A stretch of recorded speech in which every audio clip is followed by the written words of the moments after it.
Hi, welcome back to the channel.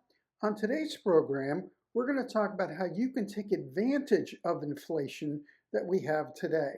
Hi, I'm Gerald Markwith. I'm a certified financial planner. And on this channel, we discuss matters for those 50 and under. We talk about things that you should have learned in high school and college, but for whatever reason, they never taught it. So let's kind of get into our subject today. We're going to talk first very briefly about the history of inflation and how we got to where we got to. And then we're going to talk about things that you can take advantage of as a result of inflation, things that you can do to help your situation and not actually be as concerned about it. Now, when we bring up the subject of inflation, usually what we hear is a lot of whining about things like gas prices and food prices and everything going up. And that certainly is a concern when we think about our lives. But very few times do we sit back and say, how can I take advantage of this situation? And there are things that you can actually do. But first, let's take a little brief tour in history about inflation. Now, inflation actually can be looked at from a US standpoint in two different phases.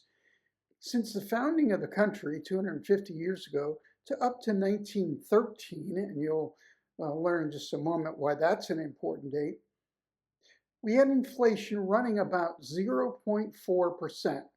However, we had a very volatile economy. For instance, after the Civil War, we had deflation. There were times of much higher inflation. And of course, overall, when you netted everything out, the general inflation rate was well under 1%, 0.4%. Now, in 1913 came the creation of the Federal Reserve. Side note, that was also the year that the, quote, temporary income tax went into effect. You see how well that worked out. But in 1913 marked the Federal Reserve taking over the economy. Inflation since that time to present has averaged about 3.1% a year.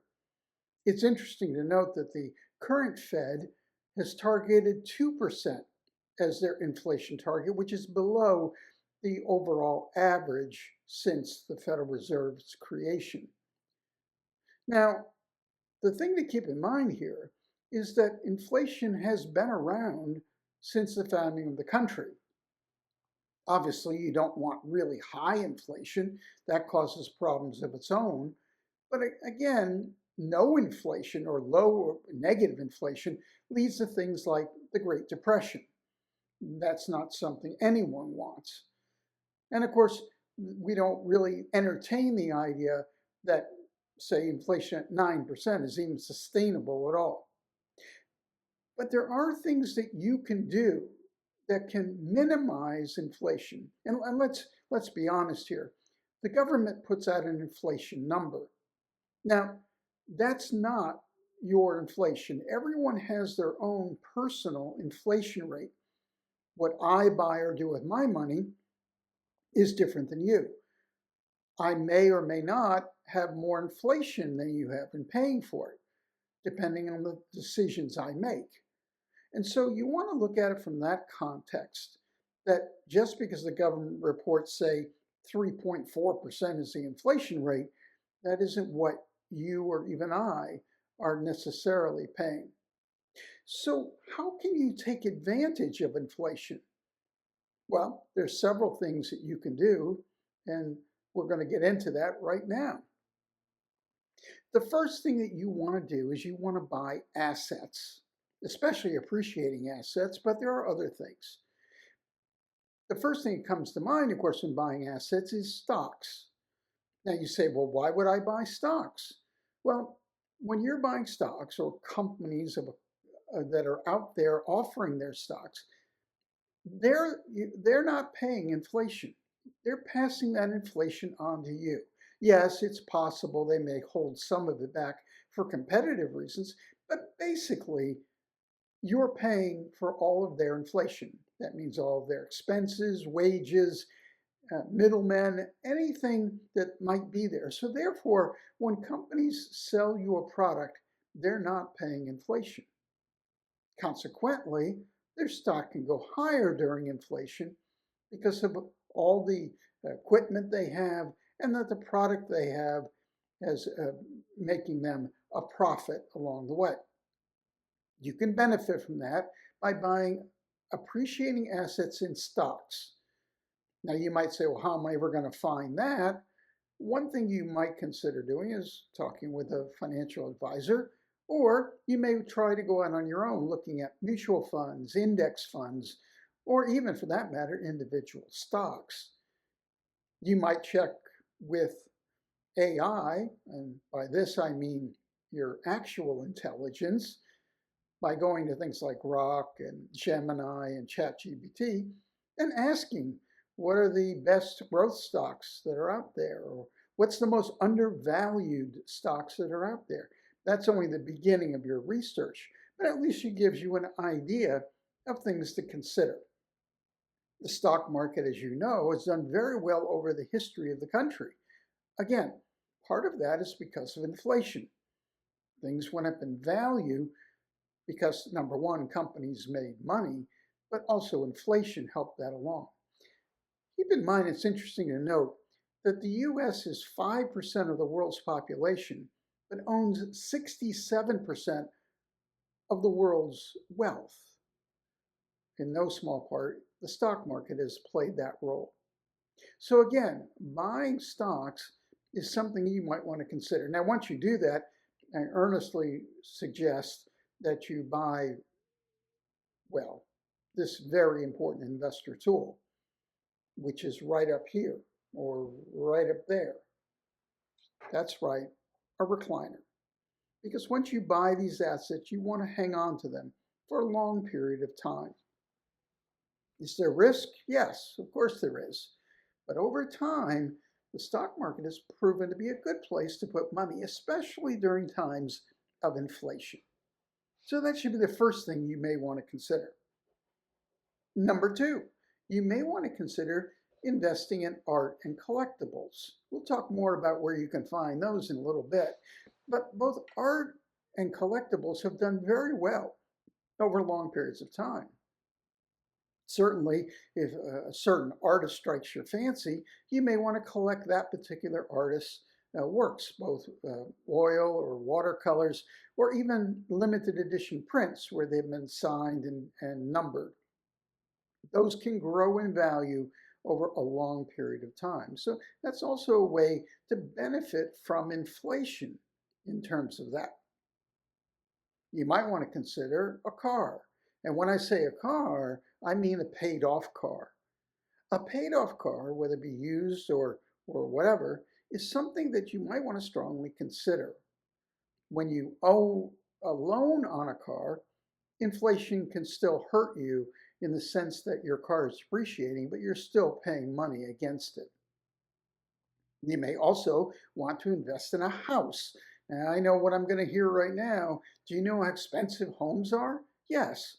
Part of the expensive homes has been because of, you guessed it, inflation. Over the years, inflation has caused homes to go up in value. Now, part of it has to do with the neighborhood you're in, the state you're in, things like that. But homes generally appreciate 3 to 5% a year or more, depending where you're at. The good news on a home is, number one, if you have a paid off home, certainly inflation is helping you there. But even if you have a fixed rate mortgage, a very low one, let's say 3%, you're benefiting because you're paying back that loan in cheaper dollars. In other words, inflated dollars. So you benefit from inflation by that. And I know what you're going to say. I can't afford a home right now. I can't even get a down payment. That doesn't mean you can't still invest in real estate. There are things out there in the stock market called real estate investment trusts. These act like stocks, but basically what these companies are is they buy a large pool of certain types of real estate and basically hold it and pass those dividends, in other words, their income, on to you as an investor. We'll do a deeper dive on REITs, or real estate investment trusts, in a future video. But consider that that's a possibility in terms of appreciation and a way for you to get into real estate without necessarily getting a house. Part of the situation when it comes to inflation is how you spend your money.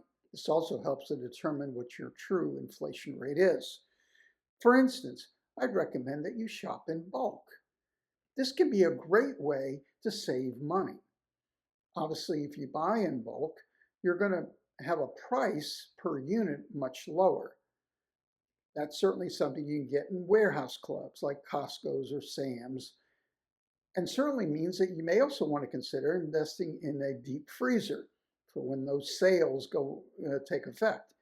A deep freezer can actually save you money in the long run by letting you buy the items you want at a lower price and hanging on.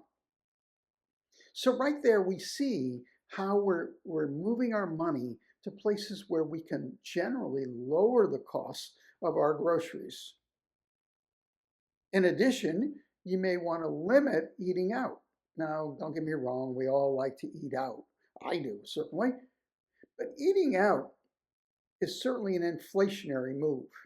You're paying for the food, the staff, the service, whereas that same money could be used towards groceries and in bulk that would save you more and give you even more meals than what you expected to pay in, say, a restaurant.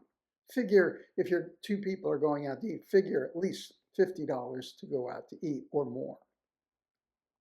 Now, what you may want to do is you may want to consider looking at buying a cow, a whole cow or half cow. Find a rancher that sells it and see if they won't sell you part of a cow. Have them cut it all up into meats and package it and see what their price is for all of it and put that into a deep freezer. That's a great way to not only save money and beat inflation, but you're getting a higher quality of meat since it's a single source meat from one cow. You may not think that's reasonable, but it is. Certainly there are ranchers out there in your local community that may very well do this, and you want to explore that possibility of something you can do. Next thing I recommend you do is visit thrift stores, antique stores, yard sales, and estate sales. All of these places have things that can be very valuable and can grow over time. Take, for instance, a consignment store. You can find high quality clothing in there if you look hard at a fraction of the cost, obviously because it's been used. But there are other items in there, artwork, collectibles. Certainly that you'll find that in an antique shop. These are all places that you can go to find things that are of value to you. And that's what you're really looking for. You're trying to do value purchases, things that don't cost as much, but in the future will make you more money. You may also want to invest in, say, gold coins or silver. Those are things that you can get and collect and just store away. Keep in mind that if you buy something like gold coins or precious metals, you have to find a safe place to store it, and that it's not going to pay you any dividends right away. Certainly the price of gold today of over $4,000 an ounce, and it may go higher depending on the rate of inflation, is certainly a hedge against inflation. So that's a place that really you could put your money. Let's talk a little bit about gas. Gasoline affects everyone in terms of inflation.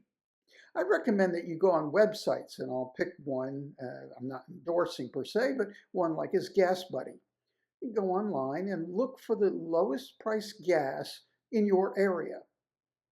Generally, those are the warehouse stores, again, like Costco or Sam's or BJ's Wholesale. Those are places that you might want to consider going to for the price of gas. Like in my neighborhood, the price of gas can swing wildly. You can see gas down to, say, $3.40 in El's place, $3.75 for the same gas. So if you're interested in lowering that inflation rate, use a website like that. to search for the lowest price gas in your area. Likewise, you might want to restructure your trips around going to these particular places. For instance, if you shop at Costco, you may want to plan that at the same time you're going to get gas there so that you're not wasting time and energy to get to those places. These are all possibilities for you to consider. Now, it's inconvenient to say the least. Think about a little bit about whether or not you got a tax refund. And if you did get a tax refund, you may want to go back and look at your tax withholdings. It's very nice that you get a tax refund, but in essence, you've given the government a tax-free loan. Better to have it in your pocket than theirs, so you may want to go and adjust your withholding limits. If, let's say, you're getting a very large check sent to you from the IRS at the end of each year. And I know some people like that. They like the comfort of knowing they're getting money back. But realistically, that money is better used by you doing the things that we're talking about here. Inflation can be targeted in many different ways. You can look at all sorts of things to buy and make judgments upon them. Certainly, improving your property increases the value of your home in the future. You can certainly shop your mortgage rates. If you have a higher interest rate, you want to pay attention in case rates were to come down and refinance at a lower level. Usually you want to have it 1 or 1.5% lower than your current rate to make it more worthwhile. There are things that you can take advantage of with inflation. This will affect you and your family and how you spend your money. It'll stretch your money so that you can have more of it. Consider, for instance, investing in a 401k at work or an IRA if you don't have one. This then can be invested in, well, you guessed it, the stock market or even real estate investment trusts. Those are things, again, that we talked about earlier. So there's many things that you can do that you can take advantage of the inflation that's there, steps that you can do. Now, why do we have inflation? Well, quite honestly, the government, and I'm not picking on any part in particular of the government, overspends. Right now, we're overspending about $2 trillion a year, and then we pay interest, you and I, and the whole government, pays interest on that money, which in itself is a growing part of our debt. The only way to stop inflation, of course, is to stop spending. In the past, the way the government has handled high inflation is to raise interest rates. They did that certainly in the late 70s and early 1980s when inflation rate got very high and they had to raise rates to like 20% to stop inflation. But generally the formula is to do that. And by raising interest rates, they tend to want to withdraw liquidity from the economy. Of course, that leads to other problems like recessions and things of that nature, and they have to be very careful on what they do and when they do it, and when to kind of ease off the pedal of higher interest rates. So the government has some tools to figure that out. Now, how they figure out what the true inflation rate is, that's an issue too. They have certain tools they use, but more recently, we're seeing now with the new Federal Reserve, they want to review just exactly where they're getting their information from. It may not be as accurate as they would hope. So keep that in mind, that there are things out there that you can do about inflation, ways to make your life better and to be a better steward of the money you have. These are important things to do. Talk it over with your spouse if you have one. Think about any one of these things or all of these things that we've discussed. Maybe it means getting a second job just to put away some of the things that we're doing here and putting away money or buying collectibles or even real estate as we discussed. All worthy things that in the future will make you wealthier. Maybe not today, but certainly going forward, which is, of course, why you have a recliner. Well, I hope you've enjoyed this, and I hope you like and subscribe and share this with others. And I hope you take advantage of inflation as we've illustrated here today. I hope you have a great rest of your day. Take care.